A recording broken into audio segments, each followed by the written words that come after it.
ఎదను గుడిలాగా మార్చేసి ఎదుట దేవతను చూపించి ప్రేమ పూజలే జరిపించేస్తావు.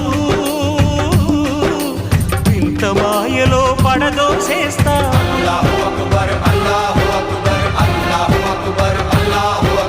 బ్రతుకు హారతిగా వెలిగించి వెతల పాత్రలో కరిగించి వెలుగు రేఖలను నిలువున కోస్తావు. విలువ చీకటిగా మిగిలించేస్తావు. నిండు ప్రాణాలు కదిలిపోతుంటే కంటి నీటితో కాల్చేవు.